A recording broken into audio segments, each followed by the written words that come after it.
I continue to, in bewildered fashion, wait for someone who is running against Donald Trump in the 2024 nomination or might soon be running against Trump to levy some kind of criticism of Donald Trump, some kind of policy critique, draw some distinction between what they would do and what Donald Trump would do. We have a couple of examples here. And the one that is getting weirder and weirder by the day is former South Carolina governor and former ambassador to the United Nations under Donald Trump, Nikki Haley. Nikki Haley has announced that she is running against Trump. Right. OK, good. So like, what would you do differently? Well, nothing, but I'm younger and I'm a woman and I'm a minority. Identity politics has been Nikki Haley's approach so far. It has now been weeks, and Nikki Haley went on Fox News and she was asked, are you going to draw any distinction with Donald Trump? And her latest thing is, well, let's see if he criticizes me first. That you're not going to kick sideways, but we've seen Donald Trump on the debate stage, and I guarantee you he will kick sideways and he will come after you. Yeah. And you're going to have to stand up to that. I kick back. When I'm kicked, I kick back. And what will your argument against him be?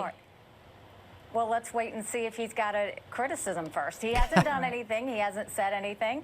So I know everybody wants to That's very much untrue. talk about Trump, but Martha, truly, we had a couple of thousand people in South Carolina. We had packed rooms in New Hampshire. Not one person asked me about Donald Trump, not one. And now we're in Iowa. People really want to talk about the issues, and I think that's a lot of it. They're done with the status quo. They're done with talking about all the old school things. They want to talk about how we're going to go forward. And I think what we need to make sure we tell American families is we're going to stop this socialism creep that we're seeing. We're going to stop this Any criticisms of Trump? Socialism is bad. defeatism that's happened around our country. We're going to make people stand for America again and be proud of America again. Yeah. So remember, she says, as soon as Trump criticizes me, I will criticize him. Trump brutally criticized her last week. Remember, he said she was such a terrible governor that he made her ambassador as a favor to the people of South Carolina to get her out of the state. He posted, quote, on Truth Social. Trump posted last week, the greatest thing Nikki Haley did for our country and the great state of South Carolina was accepting the position of UN ambassador so that the incredible then Lieutenant Governor Henry McMaster could be governor of South Carolina, where he has done an absolutely fantastic job. That was a big reason why I appointed Nikki to the position. It was a favor to the people I love in South Carolina.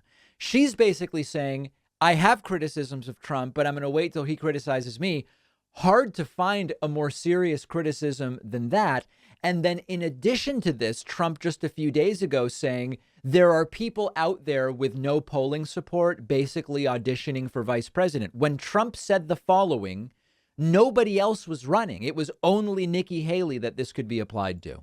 A lot of people are right now auditioning. You know that a lot of people that are running at 1%, 2%, 3%, no percent. We have a couple that are joining. They're at no percent. I say, I wonder what they're doing. I think they're auctioning right now they're auditioning right now for vice president. In a sense, they are kind of auctioning themselves off. Trump's Freudian slip there. Trump's slip there may be more Freudian than we might think. But this was something we suggested. I kind of agree with Trump. I do think there is an element of let me run to get attention, but not criticize Trump, draw no distinctions whatsoever from Trump on policy, and see if maybe that can get me the vice presidentship. So that's Nikki Haley, still unwilling, unable, whatever, to draw any distinctions other than identity distinctions between her and the guy she is running against. Let's next talk about another guy who might be entering the race, Tim Scott. I like wine, but I know very little about it, and I am completely clueless when I go to a wine shop. I just don't know what I'm looking for. I don't know what I'm looking at. I couldn't tell you anything about varietals or if there's hints of persimmon or any of it. And so if you're like me, wishing you had a seasoned expert by your side when you're choosing wine, Crunchy Red Fruit is the answer. Crunchy Red Fruit delivers choice, handcrafted, small production wines right to your door. Every bottle is handpicked by owner and master sommelier Jackson Rohrbaugh in Seattle and comes with food pairing suggestions. We've been chatting with Jackson. His curating puts an emphasis on organic, low intervention wines without artificial yeasts or chemicals. Crunchy Red Fruit sources from small scale, sustainable vineyards and only wines that are true to their location and grape. Crunchy Red Fruit's bi-monthly wine club is called The Circle. Every 2 months, you'll get 3 or 6 bottles to enjoy with videos to help you appreciate what you're drinking. Go to crunchyredfruit.com. Use the code PACMAN for $20 off a single purchase, or if you join their bi-monthly wine club, send a message to circle@crunchyredfruit.com after you sign up, and they'll take $20 off your first shipment. The link is down below.